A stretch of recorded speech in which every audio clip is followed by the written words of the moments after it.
Welcome to Lighting for Profits. All light. Powered by Emery Allen. Here is your host, Ryan Lee. All light. Let's go. Guys, get me fired up. It's Tuesday, which means it's time for Lighting for Profits, powered by Emery Allen. I'm Ryan Lee, your host. Guys, we got an epic show lined up for you today. Get to talk about one of my favorite subjects and kind of a different angle. We're going to be talking all things sales. Gosh, guys, I'm really stoked for today's episode. We got Mr. Sam Taggart. He is the founder of the D2D Experts. Also just came out with his new book, Eat What You Kill. And so many amazing things that we're going to talk about. So good timing. If you're watching live, say hello in the comments. If you have any questions for Sam, we'll put him in the hot seat. Get him uncomfortable for his first time on the show. But I'm excited. I met him not too long ago at Light It Up Expo. And the stuff that he talks about, teaches, the way he leads is incredible. So I'm excited to have him on. So by the way, guys, if you're looking to start or grow a landscape lighting business, guess what? You're in the right place. And today we're going to help you up your sales game. It's going to be a great show. We're here to educate and motivate to help you dominate. So by the way, I just want to thank you guys for your support. We are at, I don't know, what is this? It's like 192nd episode. So we're inching close to our 200th episode, which is pretty dang cool that we could get to nerd out on landscape lighting and business and sales. And you guys have stuck with us this long. Thank you guys so much for the reviews. They actually have started to come in now. And thank you guys for your support. That means a lot. And also, this is pretty exciting because we are actually trending right now. It's the #1 landscape lighting show in Sandy, Utah. #1 landscape lighting show in Sandy, Utah. Kind of crazy. But anyways, guys, in just a few minutes, we're going to have Sam Taggart with the D2D Experts coming on, and we're going to talk. I'm telling you guys, you're going to take notes. If you don't take notes, you're missing out. You're just getting entertained and educated, but you're not going to implement. So take notes today. What I want to talk about real quick before I have Sam on is right now, more than ever, maybe more than ever, I don't know. Like we got the tariffs and pricing changing almost on the daily in the landscape lighting industry, in holiday lighting, permanent lighting, all this stuff. Pricing is so volatile that now more than ever, it's pretty much imperative that you close deals on the spot. And so many people struggle with this for a few different reasons. Number one, they get there and they're nervous and they're afraid to tell the client the price because they're afraid that they might screw up. Maybe they didn't put enough materials in there. Or they didn't, they don't want to charge too high. And they don't want to charge too little. So they're afraid to close on the spot. Another reason why people don't close on the spot is because they're afraid of the design. Like, can I really put together a design in 15 minutes? And by the way, I'm talking like the average job, which is like $10,000 to $12,000. Okay. And actually the principles I'm going to talk about here, you could apply, like you could close up to like a $25,000 job on the spot. Okay. So anything over that, you're going to follow some of the same principles, but it might be 2 visits. It might be like, hey, the first meeting is discovery. I'm going to take notes. I'm going to take pictures. Then I'm going to go back to my office and put together a design. And then I'll come back and meet with you, but you're still closing on the spot. Does that make sense? So there's like the 1 call close where you're closing on the spot. And then there's like the 2 call close where you're still closing on the spot. But the point is you're doing it in person. You're doing it in their living room, at their kitchen table, at their counter, like where they spend time. Okay. You're not doing this via email. You're not sending out a proposal with a number on it that has no emotion attached to it. Okay. So I truly believe this, that you are in fact doing a disservice to your client, to your teammates, to the people that work with you, to your spouse, to your kids. You're doing a disservice to everyone by letting someone think about it. Like, what do they have to think about? Like when someone says, man, we got to think about it. Like, have you ever asked them, like, what do you got to think about? Like, if they have to think about it, then maybe you didn't provide enough value. Maybe you didn't provide enough information, or maybe you didn't guide them directly to be able to make an educated decision. Okay. Because, and you could ask them, you could literally ask them, like, what are you going to think about? Just so I know when we meet back up later on, like, what are some of the things that you guys are going to think about? You could also ask them, like, hey, what value are they looking for that they didn't find after meeting with you? Because again, there's just a gap there. There's just something that wasn't uncovered that they expected to be uncovered. And by the way, guys, a lot of times it's as simple as telling them the price. Like they just want to know how much this stuff costs. In fact, it's the number one thing people want to know when they call for a quote or an estimate or something is like, how much is it? And so many of y'all are waiting like days or even weeks to send a proposal with the price. Meanwhile, I've already told like 12 people what the price is. Okay. So if you truly are the best lighting designer, the best installer, the best lighting installation company, the best lighting professional, then you should also improve your skills with persuasion and closing and these types of skills. Because if you're the best, but then you're not the best at helping them say yes, then chances are someone in your market who's inferior, maybe they're not as good at design, not as good at customer service, all this, but they're better at closing, they're going to beat you out every single time. Okay. And you're doing yourself a disservice. Okay. So the problem with let them think about it is, again, like people buy an emotion, right? And so they when you have them emotionally involved, you're showing them before and after pictures. You're showing them what their backyard is going to look like. It's going to go from complete darkness to now a sanctuary where they can go and relax and unwind after a hard day's work. The front yard, when they pull up to their house, it just looks like dark and unsafe right now. But when they pull up now, it's going to look like this. How's that going to make them feel? Right? When you're asking feeling questions, how's it going to make them feel? They're going to get involved emotionally. And the problem is when you email a proposal later on, they're not emotionally involved. It's just a number that says $12,000 and no one wants to spend $12,000 on lights. Okay. Doesn't matter how much money they have. No one wants to spend $12,000 on lights, but they will invest $12,000 for a transformational experience that they get to enjoy every single night. They get to have greater mental health. They get to relax and unwind. They have their sanctuary. They have their own paradise. They don't even have to go to Mexico. They don't have to go to the Caribbean. They just have to go home after work, right? And again, this applies pretty much for any deal, pretty much under $25,000. You can go and do like a one call close. If you're worried and you're like, crap, I don't think I have enough time. I don't know enough about design. I got to take pictures. Then that's fine. Do it in 2 visits. But here's the key. I'm just going to give you 4 or 5 keys that you guys can use like starting today, right now. If you do these things, then it's just going to make it a lot easier to close on the spot. Okay. Number one is pre-qualification. So, and a lot of times people think pre-qualification, like you get a phone call, hey, I need some landscape lighting at my house. A lot of people think that means like you're trying to weed people out, or I'm the opposite. I'm like, no, I'm trying to weed people in.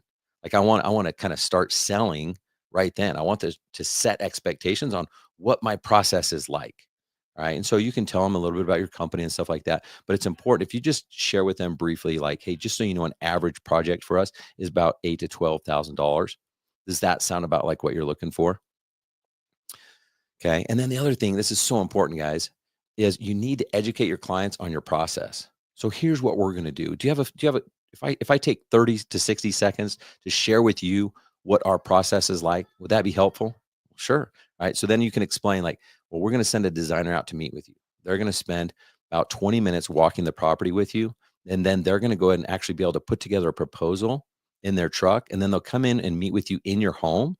And they'll be able to show you pictures and go over a portfolio. There'll be decisions made on like where you want lights and what it's going to look like and how bright and stuff like that. So it's important that both decision makers are there. It's not quite as involved as building a house, but kind of. So we definitely want to make sure that anyone who's going to have input on the project is present. Is that fair? Right. And so when you're educating them on your process, you're explaining like, hey, this is who we need present. This is how we're going to do it. And what's nice about our system is we're actually going to be able to give you a price on the spot so that you guys can decide if it's something that you guys want to get on our calendar. Because right now, one, we're booked out 4 weeks. So if you have an urgent project, we want to get that done as soon as possible. But also that with the tariffs and everything, the pricing is kind of wonky. You guys can lock in that lower price before any prices go up. Is that helpful? Right. And so when you pre-educate them, it's not weird. It's not weird when you get there and you're like, well, I'm going to go do this. Like they already expect it because you've already told them how it works. So number one, pre-qualification, price marinade with that average, price that you've got. So you can throw that out there. Both decision makers are present. Educate the client on your process. And then when you're there, you need to over deliver. Like you need to do something different than anyone else does. And most lighting companies are going to go in and be like, all right, what do you want? And they're going to let them tell them where the lights are going. So one, you're going to differentiate yourself by being a guide, by being an advisor, by being a helper. You're there to facilitate this experience. You're not there to close a deal. You're not there to make money. You're there to facilitate this experience and make sure that your clients get more than what they even knew was possible. Okay. And then when you actually present your offer, you can do what's called an offer stack. And I'm not going to go into like grave detail because some of this stuff I could spend a whole hour on each one. But if you do an offer stack, which is like saying this, like right now, if you've sold a landscape lighting job for $10,000, it's easy to be like, all right, you're going to get 25 lights and it's $10,000 and you get a transformer and you get lights and you get labor. Okay. Well, I'm going to do a little bit different and say you are going to get that transformer. And by the way, that transformer comes with a lifetime warranty. And I'm going to show them how that's a $600 value. I'm going to show them how we give them a 2-year labor warranty, and that's worth $2,000. And I'm going to show them how the fixtures come with a 10-year warranty and how that's worth $1,500. So I'm building this stack to show them how this thing is worth like $36,000. Now they're only paying 12, but they can see the value. And you can't just tell them, you have to show them. Okay. So if you do an offer stack, that changes a lot of things. And then finally, you got to ask more, speak less. If you can ask good questions, the most interesting person in the room is the one that actually asks the most questions because they feel heard. And they're like, wow, that person's amazing. Like they don't need to know anything about you. They just want to be heard. Okay. And then it comes down to closing. So before you close, you can ask some important questions like, hey, aside from price, is there anything that would hold you back? Or is there, yeah, I guess that would be one, is like, aside from price, is there anything that will hold you back from moving forward today? If the investment makes sense, is this something you'd want to move forward with today? So you can do that and then find out if there's something else, because you don't want to move to the close if they're not ready. And they're like, well, actually, I have a question about a timer. You're like, oh, good thing we didn't go ask for money because you don't even know what a timer is, right? So you want to kind of help your client move along. So all this to say, guys, I'm telling you, like, the prices are changing in the lighting industry almost every day on your costs. So this is important to help your client make the right decision today. Because the last thing I want for you guys is you go to present something today, then they call you back next month and go, hey, we're good news. We're ready to move forward. And you're like, oh, it's actually $2,000 more. Like, that's why you're doing a disservice. You need to present all the facts, all the information, help your client move forward today. Because if you're in their home, like they're interested, right? They're not bored. Okay. They want to move forward. So if you can just squeeze out one extra deal a month, you guys, using this like mentality, think about the benefits of this. I mean, one extra deal a month at $10,000, that's 120 grand in revenue. But here's what's magical about these additional deals on the margin is your overhead's already covered on all the things you're currently doing. So these pay out not at 20 points net, more like 50 to 60 points. So that 120,000 in revenue could be as high as $50,000-$60,000 in profit when you get these additional marginal deals. So I want to encourage you guys to get focused, get intentional, and help people make the right decision to move forward with you today. All right. That's all I got to say. I got to do a shout out to Emory Allen real quick.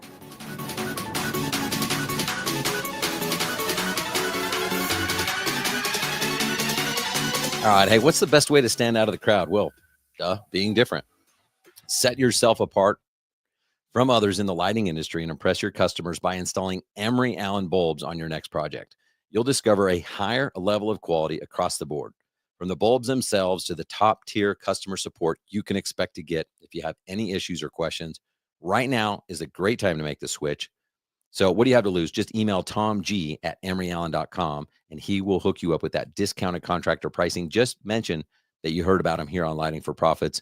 I'm telling you guys, don't go to the website. Email Tom G at emeryallen.com. If you go to the website, you'll pay more. If you email Tom G at emeryallen.com, you'll pay less. Go get the hookup. Thanks, Tom G at emeryallen.com.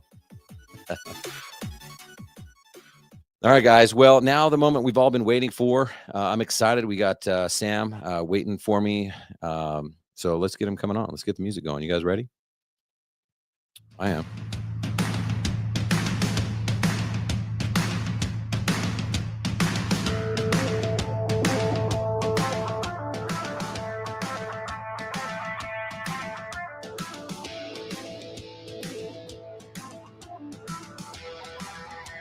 What's up, Sam Taggart? Welcome to the show. What is up? How we doing? Oh, man, it's good to see you, man. How the heck you been? So good. So good. How are you? Love it, man. No, I'm rocking, man. It's my favorite day of the week, Tuesday, 5 p.m. Eastern. We get to nerd out on lighting and business and sales and all the good stuff. So thanks for being here. I appreciate you having me on the show, man. Well, heard a lot of good things about you before meeting you, and then got to hear you speak at home service workshop, Light It Up Expo, all that stuff, and definitely a crowd favorite. We polled it, all the people, and like, what speaker would you like, which one do you not like, all that stuff. So you're definitely a crowd favorite. If you would, just to kind of introduce yourself. I know in like the roofing industry and solar and some of these door knocking industries, you're definitely a legend, but in the lighting industry, you kind of get to like hide in the shadows and stuff. Oh, So I love it. It's so fun. No, and I'm honored to be here. And for anybody that's listening, I am a humble door knocker. That's what I am. And nice. grassroots, grew up, knocking since I was 11 years old. And all I did was, from magazines to curb painting all through high school. I'm 18. I ship out to Dallas, Texas, and I go sell alarm systems. And I kind of just grew this brand of, I became the top rep at Vivint, which is the largest security provider in the country, out of 3,000, multi-billion dollar publicly traded company. So I kind of built this like brand internally, kind of in the ecosystem of door to door, pretty young, and had like 70 guys working for me. And then I became a VP of sales of a solar company for a few years and was in 6 states and grew that from 0 to 100 guys. And then I basically was just like, this industry of door to door, we need like we need to like bring it back. You know what I mean? I feel like there's a world of, landscapers and lighters and all these industries that are like door to door sales, that people still do that. And I'm like, Yeah. no, there's like pest control companies and solar companies that have thousands of salespeople, all 1099, all eat what you kill. They go out and hustle. And all of a sudden it starts to drip into window washing. It starts to drip into pressure washing and lighting and all these industries we've started to touch. So 8 years ago, I started a company called D2D Experts, and we've now consulted over 100,000 people all over the world in door-to-door sales through our online training, our events, our masterminds, we've done our own tech. Like we have all sorts of different services at DD Experts. We have now 50 employees and a pretty robust consulting division. And what's fun is I speak all over the world now on just how to teach companies how to create a culture of carnivores versus a culture of herbivores. In most traditional businesses, they are dependent on their phone ringing. They're like, as long as my ads work, my SEO, my Google listing, my this and that. And I'm like, yeah, I never had any of that. So what about building a multi-billion dollar company on just like straight cold hard knuckles? And I think that's where, I've had this weird fit where some people hate me because they're like, I could never do that. I'm like, yeah, because you're scared to, like, because you can't handle rejection, like, because you don't want to, or you don't want the revenue. Because I don't know many companies that are against, eat what you kill. If all your sales reps were like, don't pay me a base, don't give me any more leads, I'm just gonna go find my own business. It's like, where would you be? Like nobody's That's bitching awesome. on that. And that's what we teach companies. So anyway, I'm excited to be here. That's my quick background. And Great. No, I love it. yeah, And I don't know if you know this about me, but I got my door knocking start selling living scriptures of all things. oh, the G, yes. Oh man, this was I don't know how. I was one of my friends did it, and then he recruited me. He was a manager, and I'm like, and I did pretty well with it. And I'm like, damn, if I would have just done like solar or alarms, alarms was big at the time, I would have made like 10 times the amount of money. I just had the wrong product. Yep. Yep. But I learned so much through that process, and I learned so much respect. In fact, when I meet a door knocker, it's like, dude, if you can door knock for multiple years, like you can work. I mean, please just come work for me. Like I know who you are. Like you're already qualified to come work. 100%. 100%. Talk about like because I do want to get into this. Like there's that negative connotation, like of people saying, well, I don't want to knock doors. And like, don't you have to have a permit? And they come up with all the excuses why door knocking doesn't work, even though they've never done it. Where does that come from? It's fear. I mean, 99, I love Todd Peterson. He was the founder of Vivint. And he said this quote, he's a multi-billionaire at this point. And he's like, 99% of people don't do what we do because they can't. Like, and they're going to then, anything we're afraid of, we tend to throw rocks at. Anything we are, and that's just in life. Oh, I don't go to those overachievers that go to the gym all the time. I'm like, oh, okay. Like you Yeah. only throw rocks because you don't go to the gym. Like, I'm sorry that they have six packs and they're working on shit. Like, and then you go into uh, you just look at life. Like we want to throw rocks at what we don't know, are afraid of, and could hurt us. When you think of door to door, you think of the old encyclopedia, maybe you think of Kirby vacuums, you think of high pressure, and I'm like, hold on, your business runs on sales, so don't bash on sales, because at the end of the day, what are you doing? You're going out and quoting somebody and closing them, and you could get the same effing connotation, just call it a spade a spade. Like, I'm sorry you have a different lipstick on, Yep. but like, I just have a different channel of marketing. The question is it more effective or less effective? And it just takes more manpower. It just takes more guts. It takes more grit. It takes more hustle. And I think a lot of people are like, oh, there's better efficient ways. And there might be for you. But like, if I'm a small business owner that's like, I'm at this is the best effing story. I spoke at that, what was it called? Sales Boost, or the lighting conference or whatever we were at. Yeah. I forget. So I go speak at We this. don't know. It was home service workshop. It was sales boost. It was light it up. Yeah, It was whatever the thing was called. schizophrenic. Yeah. Yeah. Which was great. And a kid walks up to me. He runs a lighting company, and he's like, I can't afford your whatever. And I was like, okay. And I said, so what are you doing tomorrow? And he's like, well, I got a quote. And I was like, well, what are you doing the rest of the day? He didn't know how to answer. And I said, so what are you doing in 2 days? Let me see your calendar real quick. And I said, oh, that's why you can't afford shit. Is because your calendar's empty other than one quote over the next 2 days. What are you doing for the rest of the day?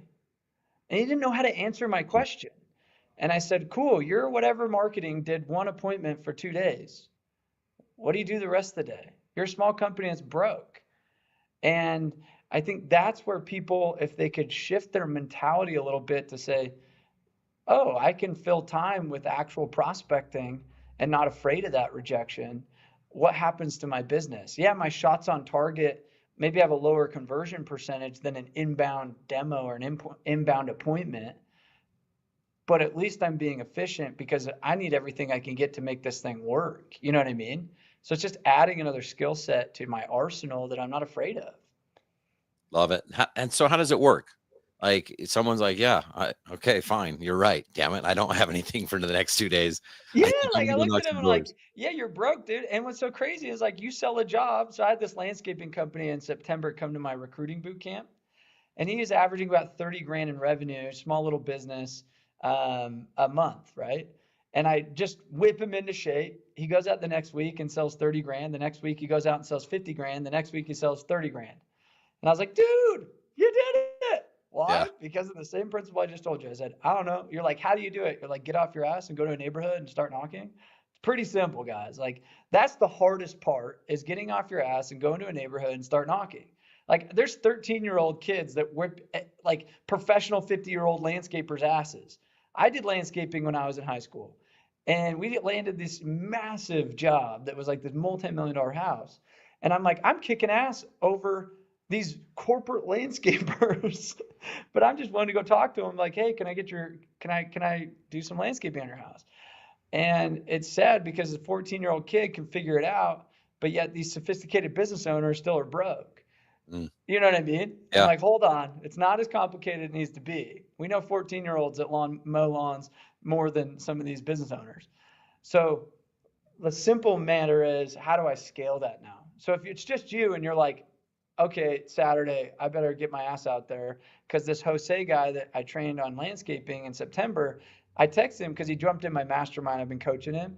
I texted him on Friday. I was like, how many guys you got going out this Saturday? Because I was like, how do we get you to scale? Because there's just you. Now he's like, dude, I got 3 new guys starting with me on Saturday. This was last week because I've been trying to help him get a team going. Now how do you duplicate, multiply? It's like, okay, now you got 5 reps. He texts me on Saturday night. He goes, bro, you'd never believe it. The kid landed a $2,000 contract on his first day. And I was like, hell yeah, let's go. And I'm like, so now you've got this dude, maybe 1 out of 3 actually survive.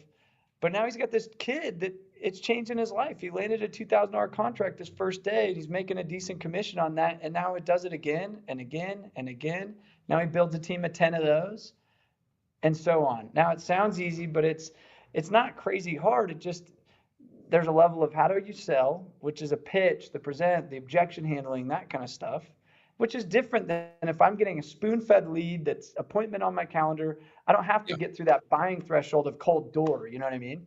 So there's some strategy and sales techniques, which I have I have 2 books. I have ABCs of Closing and Eat What You Kill, both of which could probably help you there. And then the recruitment, how to recruit a team of soldiers, because some of the people listening to this are like, I'm never going to knock. I'm like, yeah, but that doesn't mean the 21-year-old kid that's excited about life won't. You know what I mean? Yeah. And then how do I lead those people and get them motivated on a regular basis and train them and activate them? Because after 2 days to get your face kicked in, a lot of people are like, this is hard. I don't know if I can keep doing this, right? So you got to like get them back out there. You're like, no, go back to war. No, go back to war, right? And I think that is where you take those 3 things. If we can teach you how to 1, sell, 1, recruit, and 3, get people activated more and more and more and performing at a high level, the last piece would be develop leaders to then replace yourself leading that team. That's the formula. And we've just taught that over and over and over again. We've probably taught it to over 2,000 companies now. Well, and you mentioned it briefly, this idea of carnivore versus herbivore. That's what you talk about in your book, Eat What You Kill. Explain that a little bit. Yeah. So, I mean, there's 3 dinosaurs. There's the herbivore and the farmer, some people call it. And it's like, they're great. Like, as long as you give them food, they will produce. Does that make sense? Yep. The second you stop giving food. And so what happens to most companies is they get in stagnation because they're like, I can't go get more leads. I spend more money in ads. I'm not getting more appointments. I have tried these SEO things. I'm getting my butt kicked by the big guy. Whatever the thing is, you're going to make an excuse of, as my sales guys only activate once I put something on calendar. And the problem is most people are having the tail wag the dog, meaning they're being ran by sales guys. Come on, man, these appointments aren't as good. And hey, why aren't you giving me appointments? And it's like they're literally getting bitched at all the time by their sales guys. And then they're trying to run their business because they're navigating their decision-making skills solely based off of salespeople's feedback, which the reality is I'd say 70% of business owners have crappy salespeople. And so they're not even getting good feedback from salespeople. Right. So the tail's wagging the dog by crappy salespeople that are saying the leads are bad when I'm like, no, your salespeople are bad because nobody's ever really trained them. So now you've got bad conversions. Now your creation cost just went up. And now you're spending way too much to go even create a customer. Why? Because the conversion's low. So like we can go down that rabbit hole, and that's called an herbivore. The second piece is a carnivore. Carnivore is somebody that goes out and says, I don't ever need a lead. Don't ever give me a lead. I am going to create business, whether that's through referrals, social, whether that's them going and knocking, them working their pipeline, like them creating business from no marketing dollars. That is a carnivore. The second they ask for any appointment or lead or touch anything that marketing created or dependent on a setter, then they're an herbivore. So don't confuse the two, because carnivores don't need they just go eat what they kill. They don't need a base. They don't need appointments. They go create business. And to me, my question is, what kind of culture do I want to be around? And the third dinosaur, which is like, I don't know, it's like seeing a cougar in Utah. How many cougars have you seen in Utah, Ryan? Never. Never, right? But they're here, right? Like they're all on the news. Yeah. Yeah, the news. But I've never seen one in person. But they're here. So they're that rare because everybody's like, I'm an omnivore. I'm like, bull crap. You can't most people don't do both. They're either one or the other. But there are the rare occasion where when somebody's getting leads, they somehow work their own pipeline, find deals, knock in between. They'll go and self-generate in the downtime. But I've found once you start giving somebody leads and they're an herbivore and they're dependent on the tit, then they're kind of an herbivore. And so on a rare occasion, you'll find one that go and hunt and can handle the farming, but they're rare. So how do you find a carnivore? I think that's where people are like, yeah, that sounds great. You create great. them. You can't go find, if you go try to get this dude that was like the furniture sales guy that's always like, yeah, I'm the best closer in the world. I'm like, the second they say I'm the best closer in the world, I'm like, I don't need closers. I need creators and closers. Like I can create a closer. You're not that valuable, honestly. They're good herbivores. If you can feed them 4 appointments a day, great. Get the dude like that. But if your business is not feeding them 4 appointments a day, then that guy's going to be twiddling the thumbs, bitching about his paycheck every week and needing a draw. Yeah. You know what I mean? Just facts. And so you're like, well, I can't. And some businesses, that's great. Have 1 or 2 of those guys, keep them. They're great. Keep them hungry on your inbound. A carnivore is somebody that you can find usually at a young age. Like you've got to breed them and never let them dip into herbivore. So go find the young, hungry, ambitious, wants to get somewhere with his life. You knock doors for living scriptures. They found you.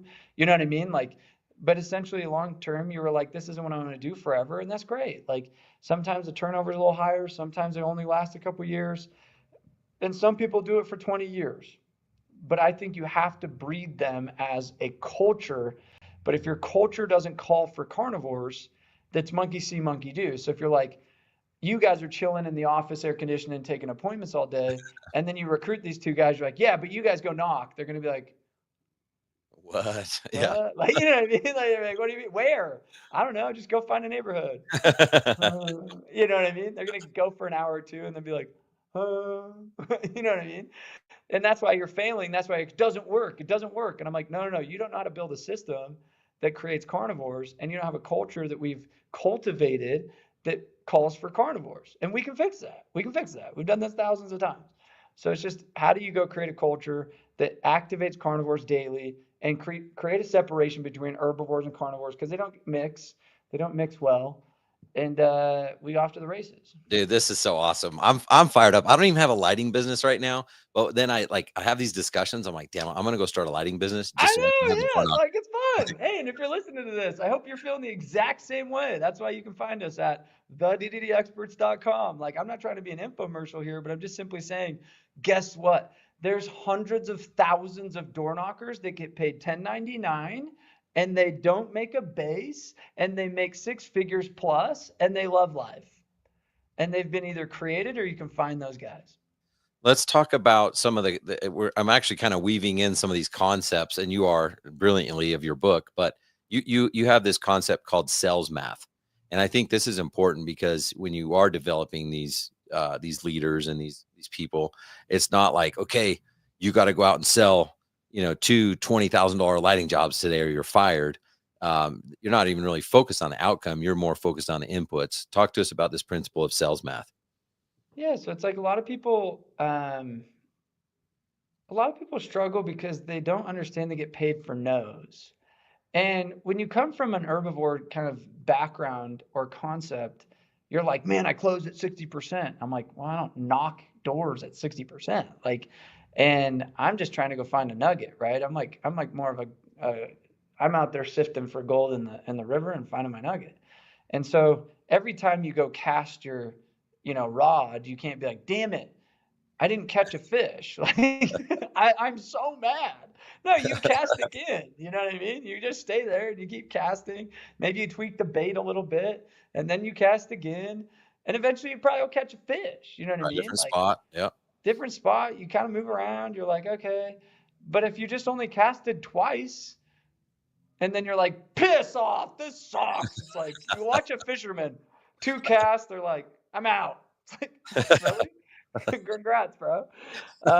You know what I mean? And so it's like, people have to realize, like, there's an economics of, I now know my numbers, and my numbers are really good because my skill set went up. Where some people, when they start, they don't realize they have a low skill set, so they need to put high volume of inputs, right? So it's like, okay, you've got to talk to 100 people before you get 1 job, and that's just the simple math. Now go talk to 200 people and get 2 jobs. Where some people, for me, it's like, in most products, I can talk to 4 people and get 1 job. Like, I'll convert 1 out of 4 people I talk to, as long as they're a qualified person. It doesn't matter if I'm selling a $30,000 solar system, a roof at $20,000, whatever it is, water filtration. I've done so many different industries. So for me, it's how do I increase my skill set so that I don't have to talk to 100 people to get 1 job? Or how do I increase my inputs so it's just like, go talk to more people? And I can play with those numbers over time, but if I start to track the math, it's like, okay, now if it takes 100 people to get 1 job, well, if let's say my people can talk to 100 people a day, and I want 10 jobs a week, okay, that means I need 2 people. And as long as they talk to 100 people, Okay, they're lacking. They're not really aggressive. They're only talking to 20 people. Okay, it takes them 4 days to get a sale. Well, now I just need 10 people. Or you know what I mean? Like Yep. Play with the I numbers. can simply do some math. No, I think it's And so important. I did that in my door when I was doing doors, and I also did it when I had a sales job selling software. And I was the top rep only because of this thing that you're talking about. I was the one willing to call 100 people. And I knew if I called 100, I would talk to 4 and close 1. Like it that's was it. just sometimes you get lucky and you close 2 or whatever, but then the next time you don't close any. Like, but on average, it's like 100, 4, and 1. I And just it's helped this it's a formula. I just helped this roofing company grow from 120 million to 40 million in EBITDA they'll do this year. And we broke it down and I said, how much is your average rep selling per year? And they were like about 600,000. So I said, okay, if your average roofing rep sells 600,000, how many roofing reps do we need to get to? Their target was 50 million in EBITDA and they're going to sell again. And so I said, okay, let's just get this many reps. And so now they're at 600 reps, average 600,000. And I just said, let's just get more reps. And they're like, oh yeah, I never looked at it like that. And because like the private equity group's like, okay, we could buy all these companies, we could do this, we could that. And I'm like, or we could just go get more bodies, selling more, like just averaging what we're averaging and just reverse engineer this. It's math. And they're And they're doing like, door to door. yeah, and they're all door to door. Yeah.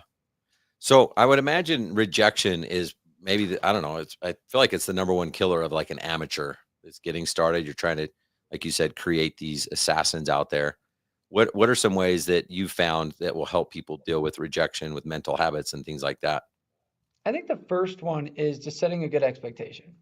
It's like if I were to go be a doctor today and say, you gave me a scalpel, and Ryan, I give you the scalpel. Me and you are in class. We're like, all right, let's just start ripping into this dude's knee real quick as we replace it. You know what I mean? It's like we would just get torn apart. It's like it's our first day. We hope we don't F up your knee, but I'm gonna just start drilling shit in it and hope it works out. It's like no. No, we would have YouTube up. We'd have Yeah, YouTube we would right definitely like, there. I think that's the thing, you know? It's like, that looks important. Cut it. No, shit, I already cut it. My bad. You know what I mean? Like, how embarrassing would that be? And yet, the guy would look at us and be like, hey, how long you two been doing this? You're like, oh, it's our first day. He'd yell at us and be like, F that, get somebody that's been doing this for a long time. Right? Just Yeah. simple. And we would feel like idiots as we just messed up this dude's life because we ripped into his knee and we didn't know the shit we were doing.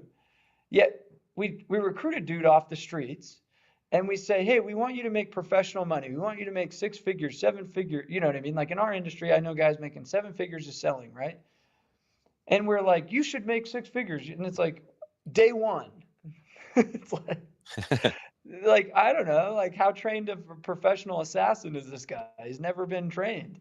Yet we ask the guys, like, why did you suck? Why did you fail? Why are you getting rejected all the time? It's like, because I don't know, did he put in a year of training and then start the job, or did he just start the job? Yet we're wondering why these guys get rejected and can't deal with rejection is because it's their first sales job most of the time. It's like they don't know what they're doing. Like these guys, just because they speak English and are personable doesn't make them sales assassins. Like, and so I think recognizing the fact that there is a learning curve to sales just in general, then you add door-to-door element where it's high volume, high rejection, low conversion. And you're like, okay, let's just like set good expectations. But then it's also, can I sell them on the long-term vision of this? Number 2 is you've got to be able to put mental skills into place and as far as like awareness of like, how do you reset your state? How do you find consciousness? So when you're dealing with like, it's 7 o'clock, you've got no all day, $0 in the bank. And how do you have systems in place to reactivate them, motivate them, reactivate their self, train them? And then the last one is confidence comes from training. So we built D2D University that has, I don't know, probably 12 different industries in it, from window washing to solar, fiber, pest, alarms, windows, like, I mean, all these different industries, roofing, and then just general door to door, right? So we were like, if we can train the industry on a higher level to know how to pitch, objection handle, all the things, the confidence goes up. Why people have like, they don't want to get out of their cars. They're like, man, whatever I said yesterday didn't seem to work. So if I just say the same thing again today, then I'm just wasting my time and look like the idiot because I haven't had any results, right? But if you at least knew the tools, you said the same thing that the top people are doing, therefore vicariously you should increase confidence. Therefore, your mindset's a little bit more like there is hope. But when you don't have an environment where people are performing and you're the only one on a lone island being like, I hope this will one day work, and two, you have no training, and three, it's demotivating going 2-3 days with your face get kicked in and no money. It's kind of a recipe to fail. So we've Yeah. tried to build things and systems and help companies implement that to kind of build the recipe of success. Well, I like that what you guys have too is you have like different offerings. So if you meet someone like me who's like, actually, like I've been there, done that. Like throw me out there.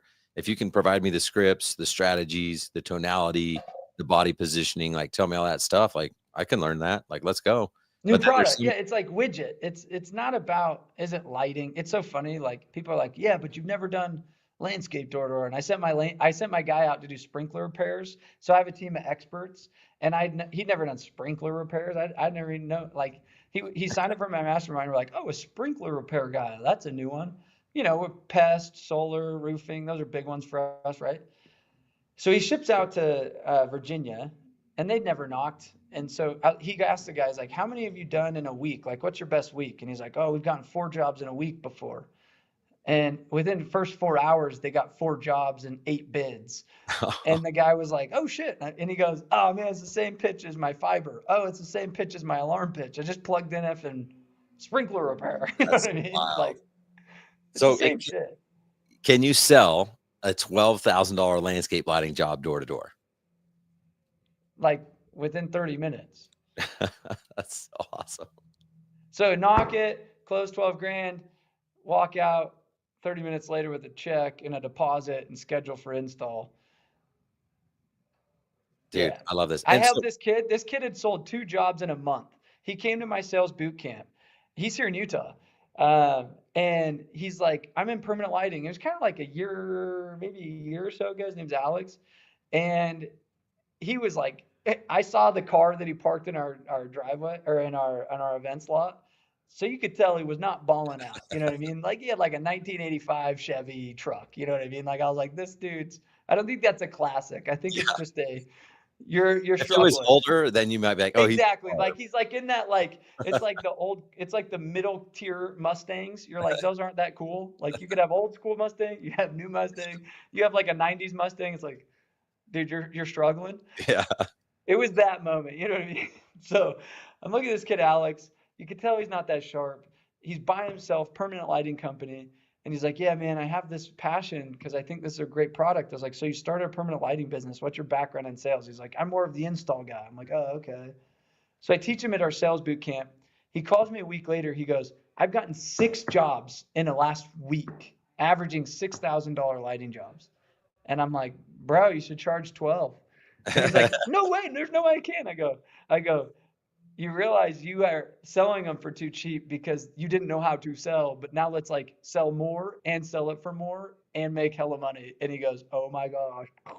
That's awesome. But it was what he learned in those 2 days of just like how to sell and being in an environment where he's around multiple 6-figure earners.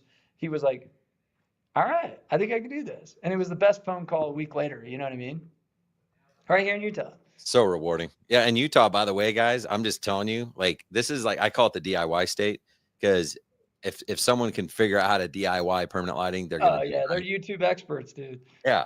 Of all the states, like, we are the Mecca. So that's the thing. Like, if you can prove something here, I feel like name a state that it wouldn't work in, you know? Yeah. I had a guy open up one in Dallas for lighting, and he was a big solar dude, and his buddy recruited him over.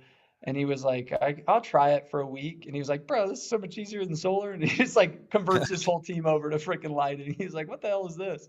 Because no one does it. Like, think, if you knock on somebody's door for pest control, they're like, you're the 6th guy that's come by. You knock on the door for solar, you're like, not another solar guy. I've talked to 20 of you in the last year. You knock on somebody's door about like, let me make your yard and lighting, landscape, and all of your yardscape like so much sexier. They're like, oh yeah, nobody's ever knocked my door for that. Like, what's up? You know what I mean? Like there's. Yeah. So talk about the different options. Cause you mentioned one where you guys can actually send an expert out to someone to like not only show prove, you. not only prove and like give them confidence. That's why we do that. We're like, and you told us it's never going to work? Yeah. Shut up. And then they see firsthand, they see the script, they get evidence. So now they don't have to even believe anymore. It's like, no, it's a fact.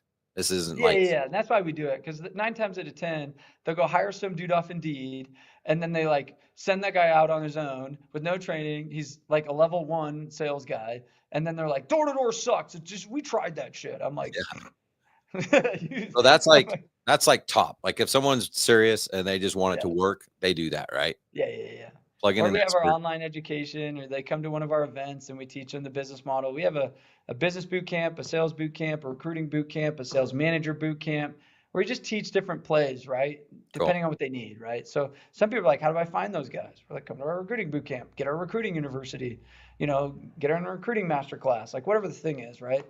And then they're like, well, how do I train those guys? I don't know, get our training platform. You know what I mean? So each component of your business, we've kind of built lanes for to help either support you and do it with you, teach you how to do it. But I'm not going to like, you can't hire one of my guys for the next 6 months. You know what I mean? It's like they don't have 6 months of their life. They want to move to some no-name company and just like uproot their life. No, sorry. But we can teach you how to recruit those guys, train those guys. You know what I mean? We're going to show you what to do and how to do it. You know what I mean? Cool. I like it. I mean, you've got this proven path because we know that if they just try it and they hire the random guy or tell their brother-in-law to knock doors, it's just not going to work. So you got the all in, like hire the expert. You got the like, I'm going to kind of dip my toe in a little bit. I'm going to come to the boot camp. I'm going to learn it myself. Then if they go back, do you recommend them just starting in a random neighborhood, or do you recommend like, oh, we just closed a job in this neighborhood? Yeah, guys, the lowest hanging fruit. Where are most of your customers? Can I knock the 6 or 12 homes right around it? Like start there. Like I taught this HVAC. I spoke at this big HVAC conference, and like I'm thinking like I'm about to teach them all these like wizard moves, and the like dumbest thing I taught them was just this, and everybody's mind melted, and I'm like, whoa, whoa, whoa, let's just go back to like grade level 1.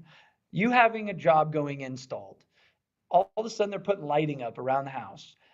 That's cool. You have a truck out front, you got signs, their house looks different because now it's blue, and you put on these freaking dancing light shit. I don't know, whatever you want to do. And you go to the houses right next to it while that's happening. And you say, hey, I don't want to blind you. This is my pitch. Hey, sorry, there may be some crazy lights coming through your windows all of a sudden, and this house just looks so sexy because of all the things we did, and you're probably like, what the fuck happened? That was us. I just want to come and let you know what we've been doing with your neighbor, because everybody's going to get FOMO and everybody's going to be like, wow, because the increased perception of that house just went to a whole nother level and nobody wants to get left out. So I figured I'd let you know what's going on, because you're going to be seeing a lot of your other neighbors around here starting to do the same thing, because everybody cares about the aesthetics of the neighborhood, not just their own house. So what I've been doing, blah, blah, blah, blah, and go to your effing pitch.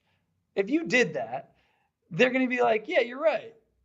And they're going to at least listen to whatever the next thing it is you say. Yeah, I love it. If everyone today will just start there, like just knock the nearest 10 to 15 houses and make that part of your daily process. It is a numbers game, and it might take you 12 days to get your first one. If you're only knocking so many, it might take you 2 days. We don't know what your formula is for your level of education and your skill ability and all that, but it is a numbers game and it pays off. Talk about when you do knock on someone's door and let's say let's say they're like, yeah, that sounds good. What do we do? Right. How important is it to tailor your approach based on who you're talking to, as opposed to like a memorized script? So, not important, too important. Let me explain. So in my book, Eat What You Kill, there's this concept of memorize it, internalize it, and then personalize it. The problem is like when somebody goes and makes their own script, 9 times out of 10, they don't know the sales psychology that actually makes up a good pitch. Does that make sense? Like they don't know conceptually the language patterns that creates interest, creates urgency, creates desire, right? Like those concepts and word choices that don't shoot themselves in the foot. So what ends up happening is they'll say something like, yeah, I mean, we're just stopping by, seeing who's interested. And if you're interested, and I'm like, bro, you just said like 7 buzzwords that just get you right off their doorstep, right? Like, and they've thought, oh, I was doing it good. And I'm like, no, that's why you're getting rejected all the time. So if you don't even know why you're getting rejected all the time, or you don't understand the psychology behind your pitch, then just like memorize the one that's working, which will help you do that. I have like guys that literally strategically craft people's pitch for interesting industries. So, I mean, we've done from anything peptides door to door, from, Wow. watermelons door to door to, I mean, I could go through the list, probably 50 different industries, painting to, it's all the same shit. So we craft it, memorize it, and then you internalize it. So you start to understand why the script is a script, and then you personalize it. And once you've gotten good at sales, then it's like you better effing personalize every door based on the 5 S's. What state are they in? Like, how do they open the door? Are they energetic? Are they responsive? What's the situation? Are they holding a baby crying? Are they, running out the door? Are they just getting home? Like, all those things kind of factor, right? What's the sex? Are they old, young, black, white, Mexican, Indian? Like, selling an Indian is very different than selling a young, new white chick that's 25 years old and first time home buyer, right? Like, those are very different buying profiles. What's their status? Am I selling in the hood? Am I selling in the super rich stuff? And so you've kind of got to cater. And then there's the 4 archetypes. And I talk about this in my book, where you have the bull, the owl, the lamb, the tiger, where if I'm selling to a bull, they're high assertive, high decision maker. They want business first, social second. If I'm selling to an owl, I just got off the phone with this attorney dude I'm selling this thing to, and I'm like, I hate selling owls. Like, literally, I get off the call and I'm like, such an owl. They're asking all these technical questions. They're like diving into the data. They're low assertive, low decision making. They're always going to say, yeah, let me like talk it over with everybody and run all these reports. And I'm like, I'm going to pitch that guy different. I'm going to use buzzwords in his language that are going to be like, yeah, no pressure. We're going to get you all the facts, the figures. I'm going to let you sit and run over everything so that you can answer all your questions. I'll let you in the driver's seat. You know what I mean? Like, don't come off salesy. A tiger, you're going to be much more just personal. So it's crafting as you get good at sales psychology, which I've studied for, close to 15 years now and taught for 8 years now and spoke on many stages all over the world on sales. It's like, it's its own language. People think just because they speak English, it's like you have to understand what questions, when to stop, when to pause, when to press, when to not press, when to, kind of like, hey, what do you think? Like all of that is a dance. And there is so many layers deep to the subliminal conscious communication that you can get down into. But many people, I'm just like, let's just start with your script. It's like, can I get you a good script? And let's just start with your first 20 doors. And then we can start like moving the needle down the sales skills. You know what I mean? Yeah, I think it makes sense. I mean, even in like if you do like a sports analogy, like you're good enough to make the pro team, but you might not be a starter. And even if you are a starter, you're not the all-star. Like Yeah.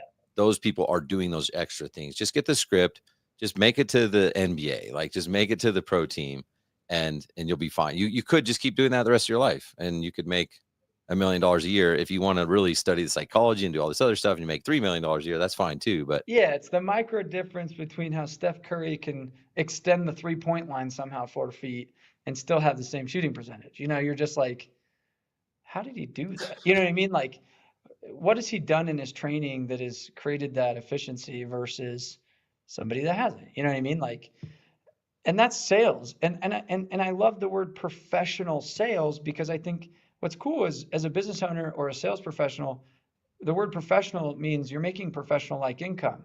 Professionals, in my opinion, aren't making 100,000. They're not making even 200,000. Like, professional athletes, professional doctors, professional lawyers, like, they're making real man money. And you're like, in door-to-door sales, that's a thing. I'm like, I was a millionaire by the time I was 23. I'm working 4 months of the year, not 8. yeah, 8 months, I go to Bali, I go travel, I'm in school. I'd come home and I'd look at my professor and I'm like, what does he make? I married into an orthopedic surgeon. I Google, what's an orthopedic surgeon make? I'm like, shit, I made more than an average orthopedic surgeon. Holy crap, I'm still in college. that's awesome. It's like, That's so cool. I love sales. Um, so along this process, you're getting better. I mean, obviously, someone taught you the process. I guess was it Vivint, or where did you get like your first formal training, and other than like when you were knocking doors as a kid? yeah, I mean, I started at Platinum, which was just a different alarm company in 2008. They went out of business, so then I migrated over to Vivint. And I think my real training started at Vivint. But it wasn't until I hired a coach. I was on my way. I was always top 10 at Vivint. And so it was my second year at Vivint.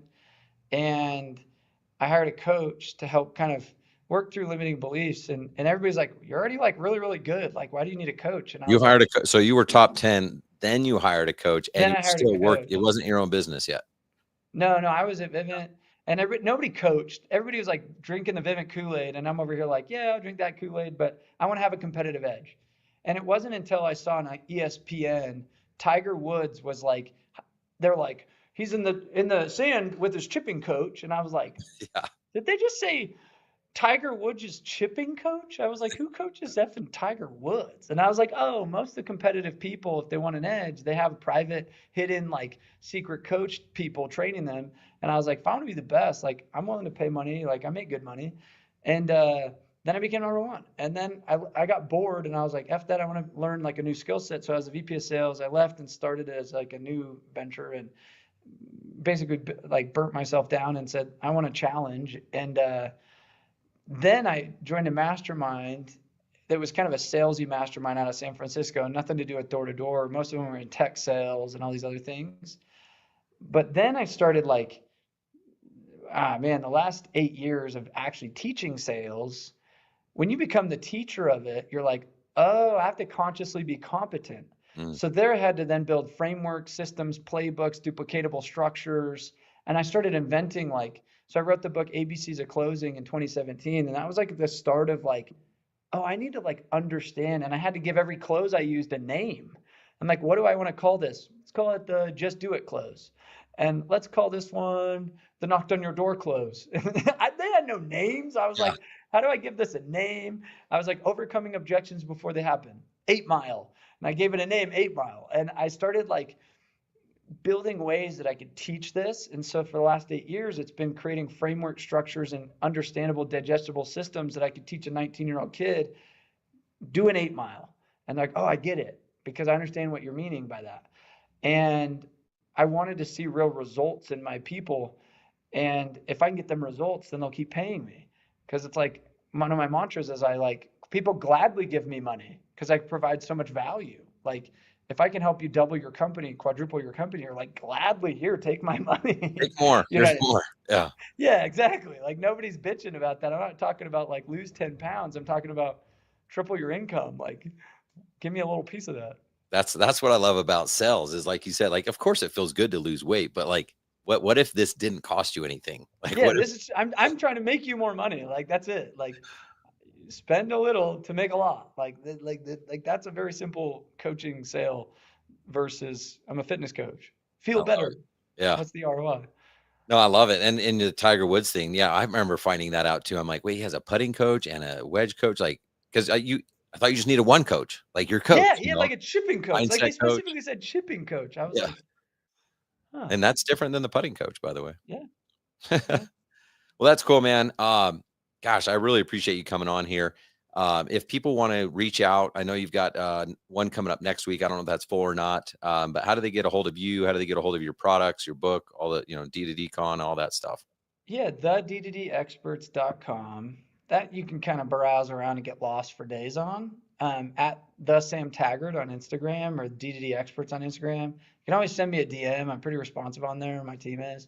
But I would just say book a call with us and just figure out where you want to get started. Whether you're doing 30 million right now and you want to go to 100, or you're doing 1 million, it's just you and you're like, I can't get past this barrier of a solopreneur that seems to call himself a business owner. You know what I mean? Like next week we have our business boot camp. You know what I mean? So it's like we teach business owners how to scale and duplicate themselves and delegate and put systems in place. And, if that's where you want to go, or you're like, I just suck at selling because I'm more of an operator. I'm like your one dude that was kind of the nerdy living out of his truck or whatever. Like, I need to get better at sales. Like we have a sales boot camp May 6th and 7th, and you just want to learn the psychology of how to do what you're doing better.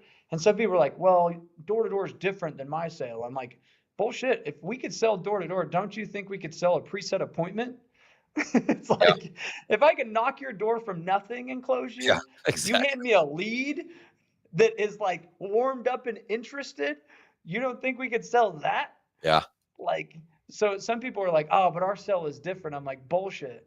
I'll run circles around most of your dudes you call closers. I wrote a book called ABCs of Closing. So it's like maybe we just need to increase the sales ability, and that's where we can help you out. You know what I mean? Dude, I love it. I'm encouraging everyone to reach out. Listen, the carnivore is the way. You look at ad costs and all sorts of stuff, and I'm not saying don't do advertising and stuff, but like, how long are you going to wait for the phone to ring? Yeah, like Everyone's waiting now. I watch people spend 50 grand before they even see their first deal. I'm the opposite. I'm like, don't even get a website. Go I'll get the sell deal my first first. 10 jobs without a website. Yeah. Oh, I love it, man. All right. So guys, reach out. Thanks for coming on, Sam. Really appreciate you, man. No, thank you, Ryan. And I'm here to support wherever I can to, see you guys and your people win. So anybody listening, it's like, there's hope. If you're struggling right now, there's hope. And we're in the season right now. I'm over here. The summer is upon us. Like, let's go to ham. Like, there's daylight's ticking. This is the selling season. Well, it's my goal to be the facilitator. I'm trying to bring door to door to the lighting industry more than ever. So it's in the blood, bro. It's on your blood. It is in the blood. I know. All right, man. Well, I appreciate you coming on here, Sam. Have a great day. Okay. Okay. Thank you. All right, everyone. Now the hard part, go implement, reach out to Sam, stay in touch, follow him on all the socials, and reach out to his boot camps. Good luck, everybody.